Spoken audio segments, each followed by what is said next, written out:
Let's learn more about Pascal Siakam from someone who's covered him his whole career. Sean Woodley from Locked On Raptors will join us today to talk Siakam, Bruce Brown, Jordan Nwora, and plenty more on the trade. Plus, finally wrapping up the games from last weekend. It's all on Locked On Pacers today. Let's do it. You are Locked On Pacers, your daily Indiana Pacers podcast, part of the Locked On Podcast Network, your team every day.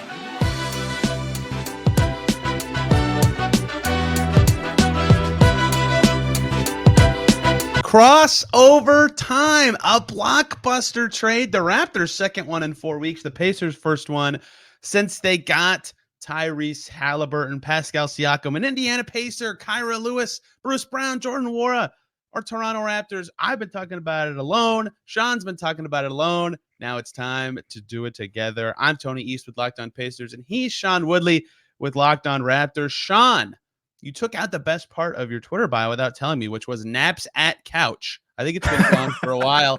How are you, sir? Are you sleeping enough after a sad trade for the Raptors franchise?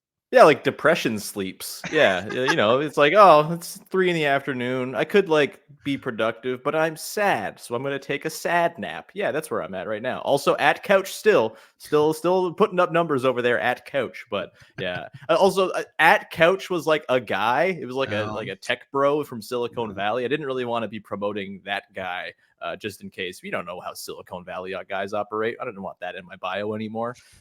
So yeah, I think it was time to retire that byline. I enjoyed it very much. Pascal Siakam, drafted by the Raptors, beloved homegrown talent, all NBA level player. Beautiful Players Tribune story this morning for those who have not read it yet. If this is out Saturday for you, go back to his Twitter feed to find it. I'll be reading it before my depression nap today, just to get me juiced up and ready in the mood. He is now an Indiana Pacers, Sean, which is wild to say. One, what was your reaction to the trade? And two, how do you anticipate him fitting with the Pacers? Because I've seen you, among many people, beating the drum that he's one of the more underrated players in the league. It feels like people talk about him different than his actual skill set. Yeah, he's underrated both in the national media circles and also I think among Raptors fans. It's kind of wild. It's one of those rare double-edged swords of being underrated. Yeah, I mean the reaction to the trade for me, it felt like it was coming. I wasn't surprised that it went down. The Shams reporting the night before was kind of the first substantial thing we saw about the deal maybe coming down, and it made it feel kind of real that this was going to happen. And look, my sort of stance on things was I didn't think the Raptors had to do this. I think they could have very comfortably just extended him and either traded him down the line when his value would not have been clearly much worse than it is to get what they got now. They got 3 first-round picks that are going to be kind of bad picks, and maybe one player that they'll have around for the long haul. If that, or they'll trade Bruce Brown by the deadline. It's one way or the other. I think they could have just kept him around and had him kind of see what it looks with Emmanuel Quickley and RJ Barrett and Scotty Barnes. It's a different team than it was 3 weeks ago. The team before the OG Anunoby trade wasn't working, and I think it was right to move OG. But I think there was a pathway here for the Raptors to reconcile things with Pascal Siakam and keep him around. Obviously, they had different ideas, and they basically telegraphed their intentions from day one, throughout the offseason, where they reportedly ghosted him entirely for the entire summer and then didn't have extension talks and then had weird veiled shots at him being selfish on media day. It was just kind of all clearly trending towards this happening. And so considering the circumstances they were in, where I think they maybe held on too long or, got too cute with the extension, not extension thing, I think they did fine considering the sort of corner they'd painted themselves into them, but that doesn't negate them painting themselves into the corner. That has to be part of the evaluation of this trade. Am I thrilled with 3 not very good first round picks, 2 of which are in a draft that everyone is panned to be universally terrible? And look, there will be good players, I'm sure, that come out of it, but it's not exactly chocked full of dudes people are very excited about. Am I happy that it's 3 first round picks that are going to be probably in the 20s and 3 guys in Brown, Kyra Lewis, and Nwora who maybe stick around, probably don't? No, I don't think that's enough for a 2-time All-NBA player in Pascal Siakam. And to the fit question, I think he's going to fit freaking beautifully with Indiana, man. So do I. For years on my show, and I feel like we've talked about this in crossovers in the past, I have been pining for the assemblage of a Pascal Siakam, Miles Turner front court. Miles Turner was like my Moby Dick. Like, just get that dude on this team with Pascal Siakam somehow, and that is going to be a front court that cooks. And now, in a weird turn of fate, you get that happening in Indiana. I think that's going to be a killer front court duo. The spacing that Turner is going to provide, and just like the general amount of space that the Pacers provide, is going to be like a whole new world. Siakam's going to be stepping into a different planet when he walks on the floor with the Pacers. He's been playing inside a phone booth with the Raptors for years with a lack of shooting. Teams, there were some clips going around yesterday of Siakam on offense for the Raptors where there were literally 5 opposing defenders in the paint surrounding him on numerous possessions from over the course of the last handful of years. It was a pretty recurring theme, and he still made it work. He's having an incredibly efficient season. He's got 60% true shooting. He's like a 2-point machine. He's shooting like 58% on twos. His 3-point shot has been waxing and waning, but it's been waxing big time over the last month or so. He's just going to fit so wonderfully on this team. And the best player type for Siakam to play with has always been a pull-up shooting guard. There were some good moments with Fred VanVleet, and Kyle Lowry, Pascal Siakam, 2-man game back in 2019-20 was instant buckets. The Raptors were the number 2 clutch time team in the NBA that season, and they basically did it by running Siakam, Lowry, or Lowry, Siakam inverted pick and roll all season long, and they were nails. And so him and Tyrese Halliburton, the space he's going to be working with, the fact that Halliburton doesn't have to do everything as a creator anymore, I think on offense in particular, it's going to take the best offense in the league and make it even more potent and hard to stop. And I think more playoff proof as well, which I think is a really important thing. Yeah, the Halliburton part I'll get to in just a second. But you nailed the lead of this that I think is so fascinating. Sam Amick reported this. I don't know if you read this, but like Siakam has talked about that the top 2 guys he would want to play with to fit with him in a front court. One was Kevin Durant. Duh. He's pretty good. And 2 was Miles Turner of like every player in the league, which is crazy to me. But they are a very natural fit in the front court in terms of the spacing, the defense.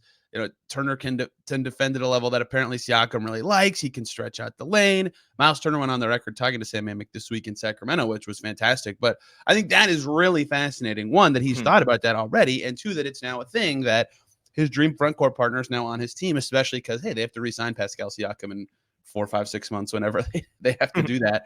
I don't care about math right now. But I think that's a fascinating part of this, is that what he views as the best fit for him and his skills in the front court is now his running mate there. And you just mentioned it. I think Caitlin Cooper, the GOAT, the way she described it is like he's a piece of paper. He just fits through like every gap on the floor with the basketball. And now the gaps are going to be enormous. You could drive a car through lots of them with Miles Turner and Tyrese Halliburton on the floor. Thing 2 you nailed is I don't want to step on Kyle Lowry's toes. Amazing player. Would you say that Tyrese Halliburton's the best passer Siakam's ever played with? Yeah, I mean, I think Scotty Barnes has a case, but Halliburton is a way more refined, lead creator at this point, right? Yeah. Like he's just, and man, the hit ahead stuff, like get ready. Pascal Siakam has made a name as like one of the best transition finishers in basketball, going even back to his first season as a rookie where he started because of a freak injury to Jared Sullinger. He started the first like 40 games of his career and basically only ran the floor and finished hit ahead passes from Kyle Lowry, who was doing his best Jalen Hurts cosplay the entire time. It was awesome. That has always been a Siakam thing. He has been just devastating as a transition finisher his entire career. This year, working with Scotty Barnes in particular, like those 2 running the break together was instant buckets. And I think it's going to be very much the same with Halliburton. Like the offensive fit, I have 0 questions about. Oh, but Pascal doesn't shoot threes at 38%. Who cares, man? He does everything else incredibly well. And, he can still knock down a corner 3. He can do that stuff. But I think the way he's going to suck defenses in is going to just benefit everyone working around him. And you're going to get a way higher volume of catch and shoot stuff for Halliburton. You're going to get a way higher volume of catch and shoot stuff for Hield. Like it's just going to be this amplifying effect to all the shooting they already have on this team. To have someone who can plunge into a defense and score and also play make from that spot. Siakam's been like a 5-assist guy, for the last 4 or 5 years. He's a really underrated playmaker as well. It's just such a clean, awesome offensive fit. You're stealing all my points. Yeah, okay. The shooting's funny. He's like 34.5% the last 6 years of his career. Like, that's fine. He's like a slightly below average 3-point shooter in the net, right? Like he'll have up seasons, up and down seasons. And he's like 40% the last 2 months, something crazy. This is hilarious, but this is just the Pacers roster. He's the worst shooter in their rotation now. Yeah. Right? Like, he doesn't need to make that many threes. But you nailed it. He's still efficient because he makes everything inside the arc. I think he's at like 77% at the rim this season, which is like that's a fake number, right? That's not like an actual thing. And the thing, okay, there's two things we have to get to before we get to the Raptor side of this. One is, I think his biggest contribution in terms of being a creator is when Halliburton's not in the game, right? Like, obviously they're going to pair well, 100%. and him scoring next to Halliburton is going to be like a cheat code. But they already have the best offense in the NBA. Like, there's only so much you can add to that. But when Halliburton's off, them having another guy who's like if they stagger those guys, they're guaranteed to have a good offense all the time. And I think that's really significant. So even though I think their pairing is obviously fantastic, the fact that Siakam can put it on the floor, get his own shot, is a huge deal for the Pacers to add that level of player to their team. And he can pass, which is something else I've been banging the drum on the Pacers of, is they need a second guy to do that kind of stuff. As much as they have guys who can, not all of them can do it consistently or every game, right? They have a lot of talent. Miles Turner's been a good second guy a lot of the time. Matherin's done it sometimes. Aaron Nesmith's done it sometimes, right?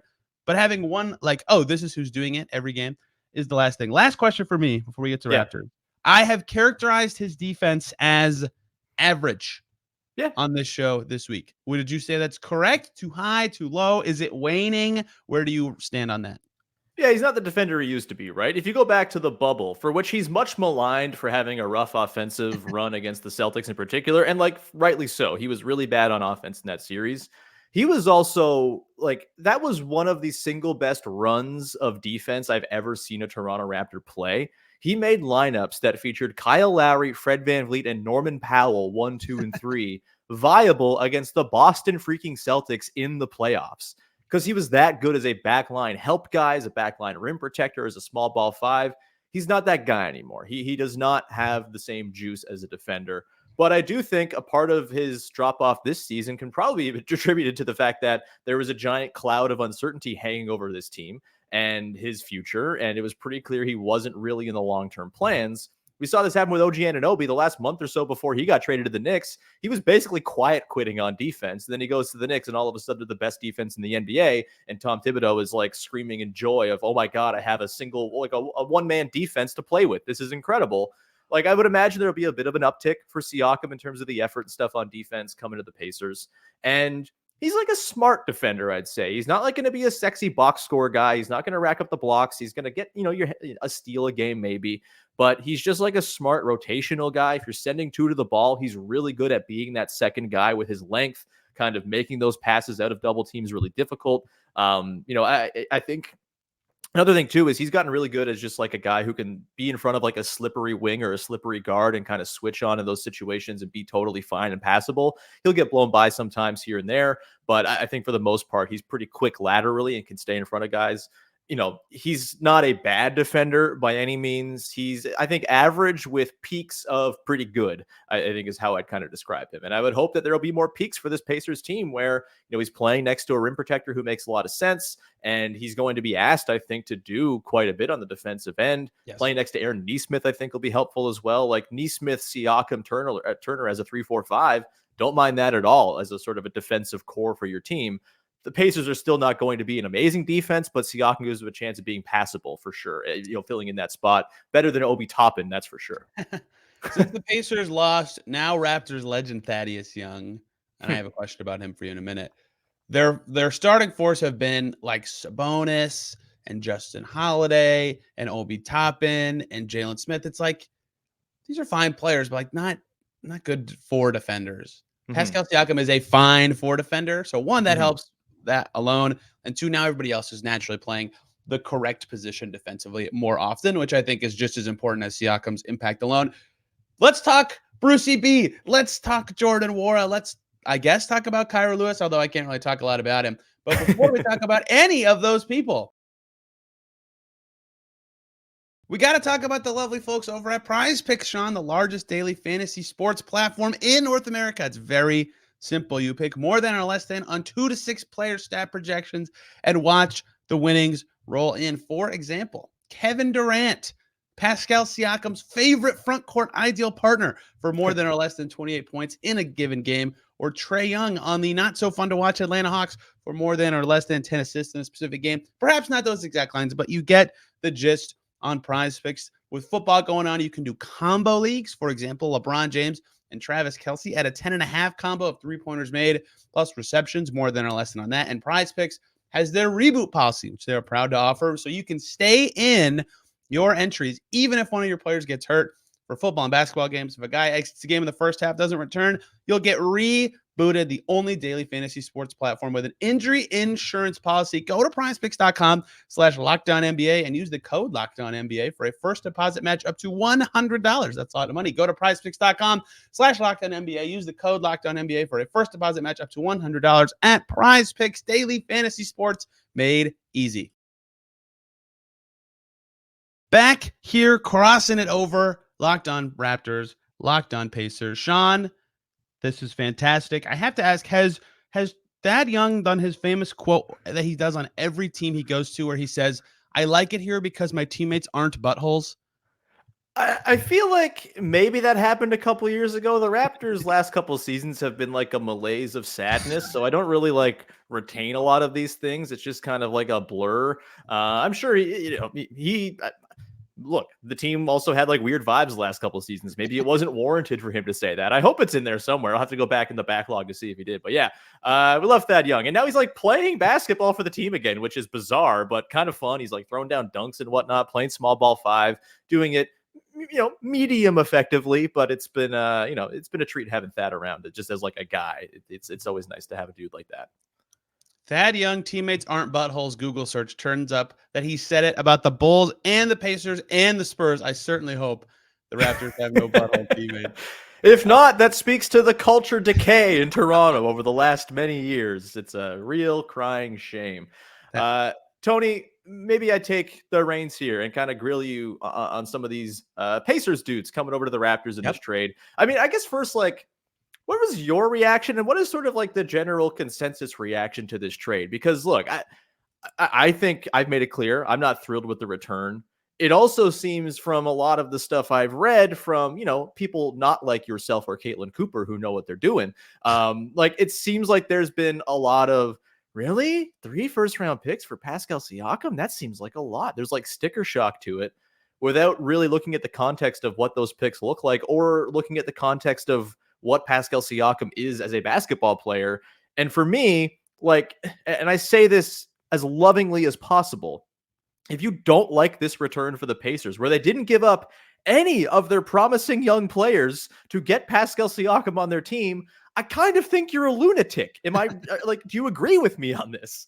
I do. Here's my biggest thesis of why I think the value is good. Just bear with me, right? The Pacers are already good this year, right? So the 2 picks they're trading to the Raptors this year are maybe in the bottom 10 of this draft. Let's pretend that the next couple years don't go so well for some reason. And so in 2026, they have Tyrese Haliburton at age 25 and then like a Met team. Even that's going to return what? The 17th pick? Yeah. 18th pick, right? So the best asset the Raptors got in this trade potentially is the 18th pick in 2026, possibly. I'm like, that's a fantastic trade. Like, right. To me, and they protected the top picks. Like, I think the best stuff the Raptors could get would be like the 4th pick in 2026 or 7 or something. So I think the value is fantastic. That's why I think that it's not so scary to give up 3 firsts, because one of them is not their own and it's the worst of OKC, LAC, and they're both awesome, right? So even the risk that one of them falls off, okay, the other one's still good. So that one's going to suck. And then the other 2 are, I think Zach Lowe talked about this. I'm sure you heard about this when he was talking about the Raptors when they traded OG. It's like people are going to be like, they could have got 3 firsts and they got quickly instead. It's like, how good are those? Not all picks are the same. Not all firsts are created equal. We have to tattoo this on everybody's forehead who follows the NBA, please. And Quickly's great. He's really good. Yeah, man. Right. So like that draft pick could be anybody. It could even be Emmanuel Quickly, right? Like, God, we're so brain poisoned. It's ridiculous. Anyway, so that part alone, I'm like, okay, that's good. And you nailed the other part that's important is if their team clicks now, that's great. They're already good. If they still feel like they need another piece to get awesome, hey, they still have Ben Mathurin, Jarris Walker, Aaron Nesmith, Andrew Nembhard, and two tradable firsts to like do that, and Obi Toppin and Jalen Smith, and it's like it's fine. It's just fine. Like, how did the Raptors not even get Obi Toppin in this trade? A guy who is now blocked by Pascal Siakam. Jarris Walker now blocked by Pascal Siakam, presumably for the next 4 or 5 years. Like it's yeah, that what kind of nudes of Masai Ujiri does Kevin Pritchard have? Like, it's like Tuesday night when we only had heard the Shams Amick report, my guess on Locked On Pacers was that Obi was going to be some of the salary to before we not knew even James Smith. To get to before this Kyra Lewis part, which that's cool. I can't tell you anything about him. I think the Raptors signed with the G League today. There, we talked about Kyra Lewis. Yeah, great. We covered. Check the box. We're good. So yeah, I was. You see 3 firsts, and everybody's gonna go like make that face, like what? But I think it's a great trade for the Pacers value wise, given they keep him, and given it's not crazy. It might have to be. The Pistons are gonna.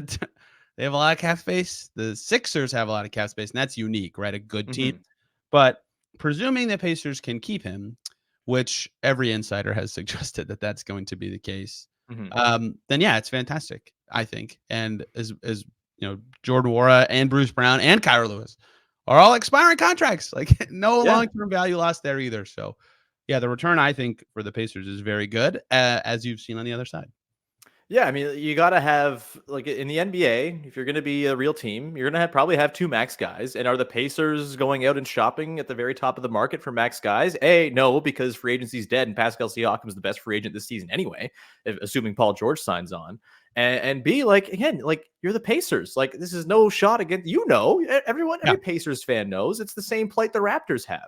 You're just not signing high-end free agents. If Even you can get a guy in the door. Even if they re-sign him, it's the best signing in Pacers history. Exactly, right? And I also think, like, the fear of what Siakam is going to age like on his next deal is maybe a little overblown as well. Like, he's already had a bit of an athletic decline, and it has not affected his offense whatsoever. It's affected his defense, sure, but he's just, on offense, he's craft, he's guile, he's angles. He's like he's kind of like big man DeMar DeRozan, frankly. Like, there's a lot of similarities between those two former Raptors legends.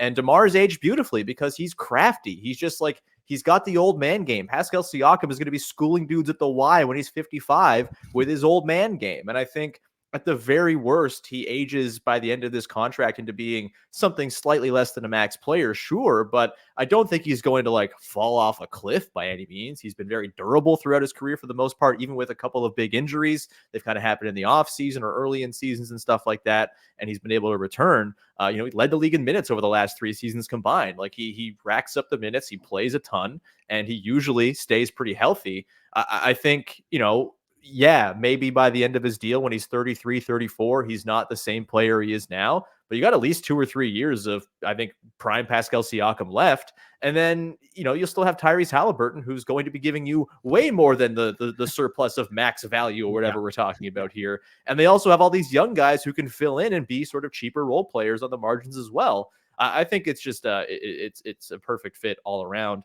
Let me ask you about some of the guys coming to the Raptors here. Yes. Bruce Brown, obviously. My question, is he the coolest player in the world? I like one game in, I'm infatuated. I hope the Raptors don't trade him. I got into this a little earlier on the episode on the solo part I do. So if you're on the Raptors feed, you hear my thoughts on why they should just keep Bruce Brown. But, he just seems extremely rad. I can't imagine it was like a thrill for the Pacers to give up on a guy like that. I know he hasn't been incredible this season and maybe hasn't been worth the $22 million balloon payment, but he just seems like a pretty awesome dude to have around and a guy who just knows how to play basketball. Yeah. Okay. Here's my 22 million argument. If you know when you're signing a guy that you have to clear the salary floor and you could trade him for Pascal Siakam, I think he's worth every penny. Right? Okay. You saw the peak why I've been higher on Bruce Brown than Pacers fans game from him against the Bulls last night. Okay. Yeah. He can do a lot of stuff, right? With the Nets, he was a center, which is crazy because he's short. With the Pistons, he was like this weird cutting wing. Everything's weird with the Pistons. And with the Nuggets, he was a backup point guard. So he's kind of played every role his whole career. So you can put him out there in a lot of ways and expect good things. And so what that leads to is a lot of times it's like and he's a good defender. So you can have him out there in so many lineups, so many roles. and he's going to give you positive value. Where fans got down on him with the Pacers is he was playing through this knee injury in December, and his shooting splits dropped a lot. And admittedly, not making shots is a bad thing, but sure, like cut that out of it, right? From the time from December 4th to when he left and stopped playing because of his injury, he shot 39% for 10 games. Like, it was rough. But the thing that always impressed me about him, and I think is why I value him as a player more than other people, is he doesn't mess up, right? Yeah. He does not make, like, he's out of position and lost on defense mistakes. He's clogging up the paint on offense mistakes. He's over dribbling or under dribbling, or his timing's off. Like, he doesn't mess up, and he doesn't turn it over that much. His turnover rate with the Pacers was pretty low. It's always been like the last 3 years, about 10%. And then he goes to the Raptors first game. Of course, he made shots, so it looks good, but 15.7 rebounds, 1 assist, 0 turnovers. Didn't mess up that much. Has been on the team for, a skip and a hop, right? Like, that is just why I valued him as a player so much, is he can defend and he doesn't mess up. He's just smart and heady. And I think that's really valuable as a player. And the shot might come and go. It's not his strength, but because he can wear so many hats and not mess up, you can do anything with him. Yeah, I think, you don't happen into becoming an extremely essential player on the NBA champions by accident, yes, right? Like, he's like an elite knows where to stand guy, which is like a really important test to pass. It's boring, as a glue but guy. It's so valuable. Yeah, like, look, man, the NBA, I know we all just want all the stars and all the dudes who do the points and all that. Like, you got to have glue. You got to have connectors. You got to have guys who grease the wheels for others, who can finish plays, who can do the smart stuff that keep possessions moving. And Bruce Brown very much does all that, on top of just being extremely cool and rad. Like, he's like, did he wear a cowboy hat last night? He did not. He wore a Colorado Avalanche hat, which also he loved the Avs. He's got an Avs jersey too. There you go. Perfect. Yeah, that's I mean, look, man, he's I think around similar ages to us, a little bit younger, but that was the team, man. The team with the purple and the teal, that was the cool team back in the day. I understand that. Again, great taste. Bruce Brown. Country music, cool. Hockey, he's gonna fit into anywhere he goes. Right? And everyone hates the Leafs this year, so I don't think it'll be bad. He has different like allegiances hockey-wise either. Sad. Let me ask you about Jordan Nwora to get out of here. Obviously, lost his rotation spot a little bit this season with all of the different forward depth they have had there, Obi Toppin and on down the line. He had a nice little run of 24 games last year where he put up numbers on a Pacers team that wasn't really doing a whole lot down the stretch, obviously. Where are you at with Jordan Nwora and his potential to be a piece for the Raptors? Obviously, his deal's up at the end of the season. It's going to be kind of audition time for him here with Toronto. They need a 6'8" wing. They just traded all of the ones they had. And so now that he's like kind of filling a vacuum there, I think he's probably going to get some run and some bench looks here for the Raptors, but curious, is there any sort of optimism you can share for Toronto Raptors fans to feel good about the addition of Jordan Nwora as part of this trade? Optimism, he can score. He can freaking put the ball in the basket, right? His whole career, even with the Bucks, when he won a championship, like, those guys were like, yeah, dude, we know that Jordan's a great offensive player, and that 24 games he had after being traded to the Pacers last year when he was in their rotation, he was like starting sometimes and scoring 15 points every night. Like, he was really good on inside the arc. His passing was better. Like, sometimes it just takes opportunity and he clicks. He's not a good defensive player. That is where his weakness lies. He's not the quickest dude. He lost a bunch of weight this past summer. I think he got down to like 210, 215-ish, which helped him play the 3 and the 4. Which is pretty valuable. But he still has work to do on that end. But I mean, that dude can make shots from like anywhere, right? And that is, of course, a valuable-ish thing in the NBA. For a minute, until Tyrese Halliburton was like, oh yeah, I'm the best player ever. He had the Pacers franchise record for points in a quarter, right? He had 25 in the third quarter in Atlanta. Like, he can just go off. That's the kind of player he is. So, if you can refine his defense or positioning, he could be really interesting as like a bench forward. I think he can be on a bad team right now. He's just got to be a better defender because his offense, I mean, even this year, it's down, and he still had some nice games playing. And I always kind of feel for guys like him who have an established trash record. Trash record. I feel bad for that one. Track record, because now when he plays, because he's not in the rotation, he's like trying to prove himself, right? So like, it's not natural. He was good for the Pacers last year, but like, they drafted Jase, which makes sense. And then if you can get Obi Toppin for 2 crappy seconds, like, you do that. So even if those weren't like plan A and B for the Pacers, just fell into their lap that they got good 4s. So, they're not going to play him over those guys, which they Mhm. shouldn't. So he didn't do anything wrong. It just stunk for him that he couldn't play anymore, which is gutting. But yeah, he's a pro about it. He had a good game last week. And I think one of his last games they played the Wizards. It was the Wizards, but he Right. played well for the Pacers. So I think he'll be better than people expect with the Raptors, but he's certainly fighting for like proving he can belong long term somewhere. Yeah, that makes perfect sense. I think that's about all I got for you, man. I feel like we've covered this from all angles. I don't know if you have any last parting Ooh. shots or if you just want to take this thing out, but I'll hand it over to you, my friend. One more break here, guys. We could talk to the lovely people over at FanDuel. NFL season is in playoff mode. Big games this weekend. There's still time to get in on the action with FanDuel, America's #1 sportsbook, plus NHL, NBA, everything over on FanDuel. And if you're a new customer right now, you can get $150 in bonus bets guaranteed. All you got to do is place a $5 bet. Visit FanDuel.com/lockdown to make that happen. That's a sweet deal. Win or lose a $5 bet, you're getting $150 in bonus bets. FanDuel, one of the most fun ways to get in on all that action. They have so many different ways to bet, like finding new bets. In their new Explore tab, you can make a parlay in the Parlay Hub, where you can see all the popular parlays, or you can make your own live same game parlay. So visit FanDuel.com/lockdown and make your first bet a layup on FanDuel, an official partner of the NFL.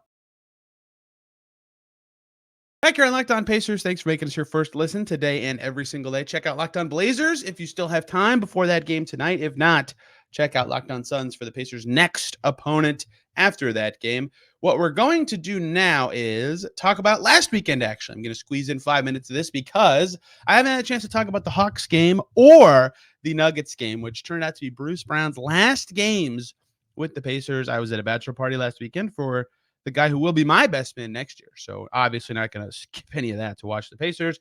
But I tried to catch up this week. It took a while because of the big trade. And I'm done. So I can talk about them for a little bit. And then tomorrow we'll talk more Siakam, Blazers. Pacers are halfway through their season. There's going to be a lot to actually dive into. Pacers had the franchise record in their win over the Hawks for field goal percentage. They were slicing up that Hawks team. The poor Hawks. They just can't stop the Pacers. 157 the first time they played. 50 assist franchise record for the Pacers the second time they played. And then the field goal percentage record, 67.1% of the Pacers shots went in that game. What stood out to me was their creativity on offense, right? They were cutting really well and well-timed. Everybody, Bruce Brown, Obi Toppin, Jalen Smith, everybody was cutting really well. Did I say Jalen Smith? I meant Aaron Nesmith in that game. But the real creativity thing that stood out, and I actually jotted this in my notes and tweeted a video of it, Andrew Nembhard posted up 3 times on Trae Young. I checked Synergy to see how many times he's posted up this season. Almost half of them, one away from half of them, were in this game against Atlanta. They had him go in the post. He was creating shots from there. He was scoring himself from there, right? The Pacers picked on their matchups, found creative ways to score, and it worked really well for them. And that's how you set a franchise record for field goal percentage. You cut a team up that can't guard cuts. You find creative ways to create advantages without your star, and you rip apart a terrible defense. Isaiah Jackson was really great in this game. And if you want to look at the box score to see standout numbers, 18 3-point attempts for the Pacers in this game. That's their lowest of the season, their only game under 20, but they knew they'd need to find other ways to score. So they did. 76 points in the paint, 41 assists while only taking 18 threes. And the balance was, of course, key again. 73 bench points. That was my thing after the Wizards game I wrote about was without Haliburton, that's what the Pacers are going to have to win. Balance everywhere. Everyone's going to have to step up. Obviously, that didn't happen in Utah. That was in Denver, but in the Utah game, that certainly happened where everybody found their role and found a way to contribute. Creativity shined through on offense, and the ball movement was sublime. McConnell was really good. They just got enough from everybody, and I thought that really stood out. And I thought Obi Toppin was fantastic. I mean, just really good in this game once again. And he was a standout from the whole weekend. We'll talk about him after we get to the Nuggets game, where really fascinating game. I think the score does not tell the story very well. It was close almost the whole game. The really standout thing about the game flow of this one to me, watching it back, was DeAndre Jordan got in foul trouble in the first quarter and got a technical foul. And that actually might have cost the Pacers the game because he played less. Jokic came in early in the second quarter. I watched the altitude broadcast of this game. And Katie Winge there, one of their Katie Winge, I might have said that wrong. one of their broadcasters said, "Oh wow, Jokic is in way earlier than normal in the second quarter," and Jokic was awesome. He was really good in this game, significant plus minus. He was plus 10. The Pacers did well to win when he was not in the game, but they lost the minutes when he was out there, and he played more because of that foul trouble to DeAndre Jordan. And like, if you're the Pacers, Jamal Murray, 25 points, Jokic, 25 points, near triple double, Michael Porter Jr., 25 points. That's what you kind of expect from those guys. 75 is a lot, but if you could keep up everywhere else, you might be fine. And they were. They kept up everywhere else. But the separator in this game was Aaron Gordon to me. And I go back to DeAndre Jordan first because the reason Aaron Gordon, twofold reasons Aaron Gordon was so good in this game. One was he's a big wing. And this was the last, well, I guess the Jazz was. Bruce Brown played against Denver, which was his last game as a Pacer. And funnily enough, the first half he played in that game was, I think, his best half in a Pacers uniform, was in that Nuggets game. But anyway, they didn't have Siakam yet. It was their second to last game before the trade. They didn't have size for Aaron Gordon, right? Nesmith didn't play. They were lacking the abilities to stop him consistently and stop him well. And so this has been a problem for them forever. I might add Aaron Gordon into the default guys I name when I look back on the Pacers' struggles with big wings. And if it continues, look forward. I always say Harrison Barnes, Gordon Hayward. I think Aaron Gordon belongs in that group. He tore them up, 20 points, 10 boards for Aaron Gordon. He was a game high plus 17. The separator, though, the reason he was extra impactful is when they couldn't play DeAndre Jordan as much, they played Aaron Gordon as a small ball 5. And those lineups wrecked the Pacers. They were really tough. They were really switchy. They were good defensively. So as many good things as I thought the Pacers did in this game, right, to hang in there, they got good bench contributions. Once again, Bruce Brown was really good, right? A lot went well for the Pacers in this one. Had DeAndre Jordan played a little more, or had they done a little better on one of the 3 stars for Denver, they might have won, but they didn't. They did not. They lose. Then they lose to the Jazz the next night. And then that's all so far back in the past. There's been a Siakam trade. They beat the Kings since then. A lot of the vibes have changed in Indiana. Got to give Obi Toppin a shout out for last weekend. My third and final. You can read about this stuff. I put a bunch of stats in the story yesterday. Obi Toppin was the standout player for me in 2 games last weekend, Hawks and Nuggets. 29 points, 10 rebounds, 5 assists. He was 11 for 12. They won his minutes both nights. His jumper has been so good this season. He's still shooting over 70%, league high on 2s. He said after the Hawks game, he's having a lot of fun. They love moving the ball. This team does. I mean, he's just having a really solid season in his role. I don't know what his future is with the Pacers now with Siakam in the door, but in those last 2 games last weekend, without Halliburton, where the Pacers were figuring out how they were going to win without him, he was really good and deserves a lot of praise for that. There we go. I've caught up on all the games. We were in present day. We have lots of Siakam talk still to come. They play the Blazers tonight. We'll see if Halliburton or Siakam play. And after that game, we'll talk about that game. We'll talk more about Pascal Siakam. We have plenty more to come on the Pacers team. And they play again on Sunday. So the games keep coming and the podcasts keep coming after maybe the biggest trade the Pacers have ever made. Good to be caught up on the games. If you guys stuck through those, you're the best. Thank you for listening to my thoughts on all things Pacers. Be back soon. Talking more Siakam, more Pacers. Till then, everybody, have a wonderful day.